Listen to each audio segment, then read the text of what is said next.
जी पिताजी, आप जैसा कहेंगे हम वैसा ही करेंगे। और सुरेश उन्हें छोड़कर चला जाता है।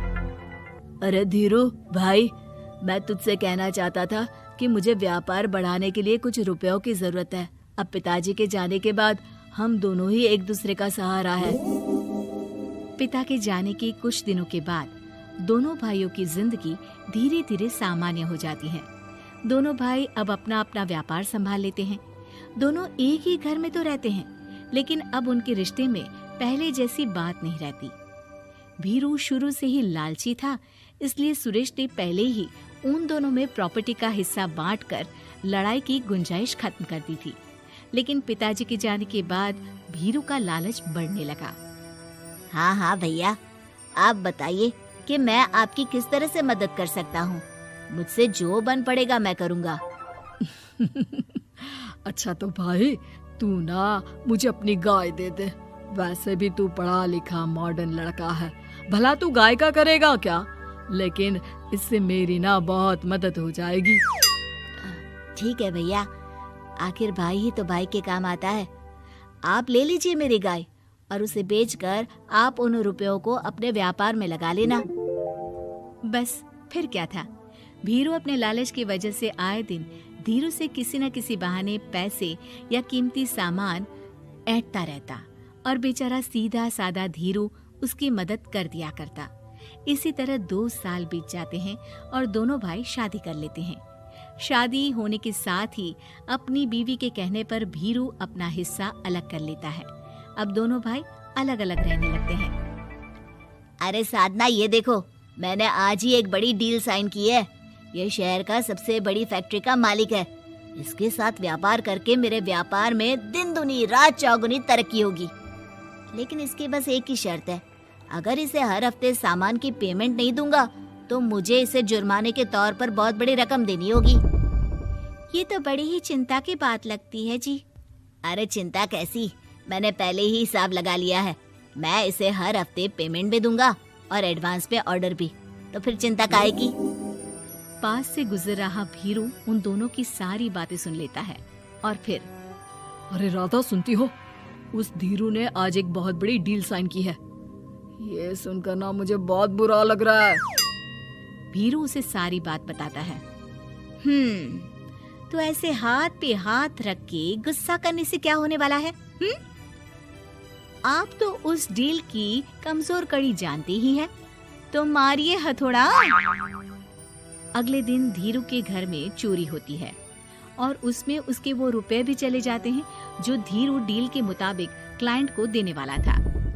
फिर शर्त के हिसाब से धीरू को जुर्माने की रकम देने के लिए अपना घर गिरवी रखना पड़ता है और उसका व्यापार भी बंद हो जाता है। सुनिए जी, आप दिल छोटा मत कीजिए। आप कोई ऐसा बिजनेस कीजिए जिसे आप जल्दी से जमा सके और कम पैसों से भी शुरू कर सके। आप फल सब्जियों का व्यापार शुरू कीजिए।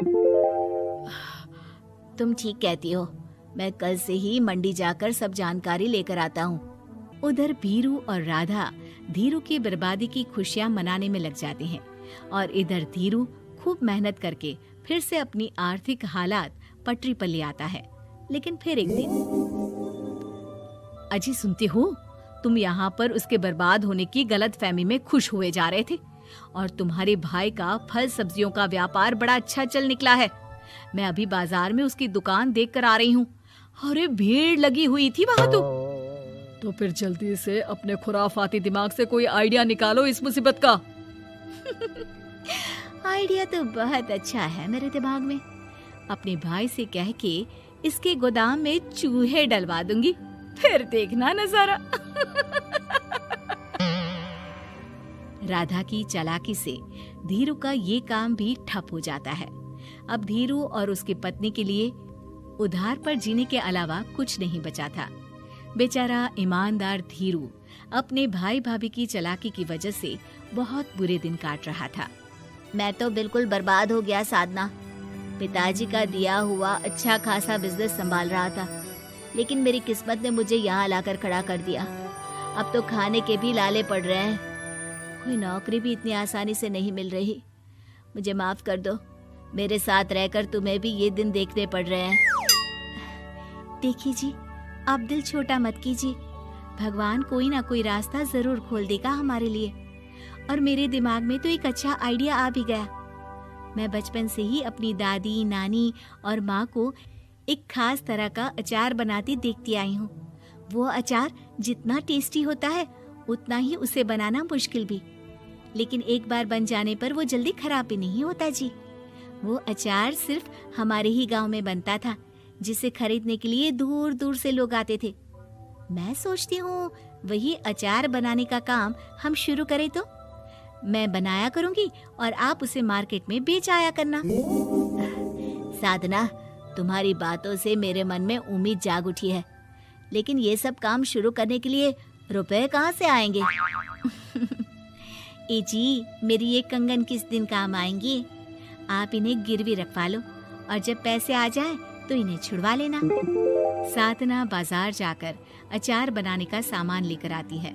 फिर घर आकर सारे खिड़की दरवाजे बंद करके अचार बनाती है और धीरू उस अचार को पैक करने में साधना की मदद करता है और अगले दिन बाजार में बेच भी आता है। शुरू में सिर्फ 10 बोतल अचार ही बन पाता है, लेकिन उसे बेचकर हुए मुनाफे से अचार की बोतलें 10 से 50 और फिर 1000 और 10,000 हो जाती है। अब धीरू को अपने काम में मदद के लिए कुछ लोगों को भी काम पे रखना पड़ता है, लेकिन अचार अब भी साधना ही बनाती है और अपनी रेसिपी का सीक्रेट बनाए रखती है।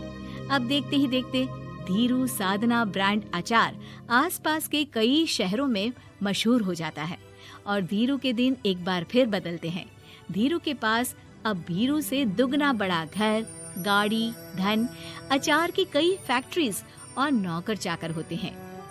धीरू की इतनी तरक्की देखकर भीरू और राधा बुरी तरह से जल भुन जाते हैं, लेकिन अब उनके खिलाफ उनकी कोई चाल कामयाब नहीं होती। सुनिए जी, मैं ना कहती थी कि आप हिम्मत रखिए, एक दिन भगवान हमारे रास्ते जरूर खोल देगा। और देखिए जी, आज हम कहां से कहां आ गए।